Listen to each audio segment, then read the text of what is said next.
Wyciek tajnych dokumentów z USA. Co wiemy, co mogło się w nich znajdować? I czy ukraińska ofensywa jest zagrożona oraz czy dotychczasowy porządek świata ulegnie zmianie? The Pentagon investigating how top secret U.S. documents came to be posted on social media. Troubling disclosures not only about the war in Ukraine, but also China, Iran, and the Middle East. How did this happen? And what does it mean for national security? ABC senior White House correspondent Mary Bruce is at the White House tonight. Cześć, nazywam się Marcin, a to jest kanał Wasze Forum Dialogu. Dziś zajmę się tematem, który wstrząsnął geopolitycznym światem, a jest nim wyciek tajnych dokumentów z Pentagonu. Ponad 50 dokumentów Pentagonu, niektóre z klauzulą tajności, pojawiły się w sieci, dotyczą ważnych geopolitycznych spraw, a USA będzie musiało się gęsto tłumaczyć. Na początku marca niektóre z tych dokumentów udostępniono początkowo na Discordzie, czyli w sieci społecznościowej popularnej głównie wśród gamerów. Wyłączony już teraz serwer, na którym pojawiły się po raz pierwszy, był właściwie poświęcony popularnej grze komputerowej Minecraft oraz pewnej filipijskiej gwieździe YouTube. Publicznie znanych jest na razie kilkadziesiąt dokumentów, które trafiły z Discordu na 4chan, platformę, na której można anonimowo i bez wcześniejszego zgłoszenia dzielić się zdjęciami. Stamtąd dotarły do Twittera i zwłaszcza prorosyjskich kanałów na Telegramie. Dopiero około miesiąca po pierwszej publikacji na Discordzie media na całym świecie zwróciły uwagę na dokumenty, które wyciekły. Czy dokumenty, które wyciekły z Pentagonu, będą miały jakiś wpływ na kontrofensywę ukraińską? Żeby to ocenić, będziemy musieli sprawdzić, co w tych dokumentach się znajdowało. Zapraszam serdecznie. Dokumenty pochodzą z amerykańskiego Ministerstwa Obrony, a ponadto zawierają raporty różnych tajnych służb, np. CIA lub Narodowej Agencji Wywiadu Geoprzestrzennego. Dają one wgląd w to, jak Waszyngton zbiera swoje dane wywiadowcze, ale także w to, jak ocenia przemiany geostrategiczne. Szczególnie delikatny charakter mają tam informacje na temat szczegółów wojny w Ukrainie. Były tam również mapy z rejonu Bachmutu oraz Charkowa. Również znajdowały się tam kalendarz, który pokazywał daty dostarczenia broni na Ukrainę. Według dokumentów wojska ukraińskie są znacznie słabsze niż dotychczas twierdzono. Waszyngton niepokoi się, że Ukraina nie będzie umiała odeprzeć nowej rosyjskiej ofensywy.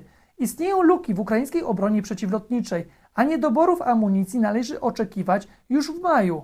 Zarazem jednak USA dokonały infiltracji rosyjskiej armii i grupy Wagnera, aż po najwyższy szczebel, aby jak najszybciej poinformować Kijów o ewentualnych rosyjskich planach ataku. Z dokumentów dowiadujemy się, jak wyglądają rosyjskie sojusze międzynarodowe oraz amerykańskie. W dokumentach, które wyciekły, jest również mowa o tym, od jakiego stopnia eskalacji wojny w Ukrainie Chiny byłyby gotowe zaopatrywać Moskwę w broń, podobno w razie przeprowadzenia przez Ukrainę ataku na terytorium Rosji. Według innego dokumentu prezydent Egiptu Abdel Fattah rozważał w lutym zaopatrywanie Rosji w pociski artyleryjskie i inne rodzaje amunicji w ścisłej tajemnicy, żeby uniknąć problemu z Zachodem. Także w Turcji grupa Wagnera prosiła ponoć o broń i sprzęt do swoich działań w Ukrainie i Mali.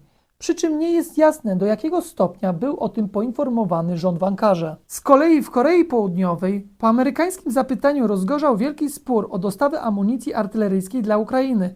Dotychczas Seul nie udzielił Kijowowi żadnej wojskowej pomocy. Jeden z dokumentów opisuje, jaki tak naprawdę Amerykanie mają wpływ na Iran. Według informacji objętych wyciekiem, amerykańskie tajne służby kontrolują zarówno irański program atomowy, jak i aparat bezpieczeństwa dzięki informacjom z najwyższych szczebli. Jeden z dokumentów szczegółowo opisuje przygotowanie aparatu władzy w Teheranie do wizyty najwyższego rangą inspektora Rafaela Grossiego. Kolejny dokument pokazuje, jak izraelski Mossad był przeciwny reformie sądownictwa w Izraelu. Czołowi przedstawiciele Mossadu opowiedzieli się w lutym podobno za protestem przeciwko planowanej reformie sądownictwa i aktywnym wzywaniem do potępienia nowego skrajnie prawicowego rządu w Jerozolimie. Tak więc pozostaje nam tylko pytanie, czy informacje i dokumenty są prawdziwe? Dokumenty, które wyciekły, zawierają zatem informacje z okresu do końca lutego 2023 roku. Nawet Pentagon zakłada generalnie, że są prawdziwe. Kto stoi za wyciekiem danych? To 21-letni Jack Teixeira, odpowiedzialny za wyciek tajnych dokumentów z Pentagonu. Zdradził go marmurowy blat kuchenny. Jakie konsekwencje mają publikacje? Szkody są już teraz znaczne. W amerykańskich środowiskach rządowych mówi się o najpoważniejszej zdradzie tajemnic od afery Wikileaks w 2013 roku. Amerykańska telewizja CNN informowała, że Ukraina musiała już zmienić niektóre plany wojskowe. Jednocześnie czynniki oficjalne w Kijowie próbują bagatelizować znaczenie wycieku danych. Rząd Korei Południowej nazwał większość dotyczących go dokumentów fałszerstwem.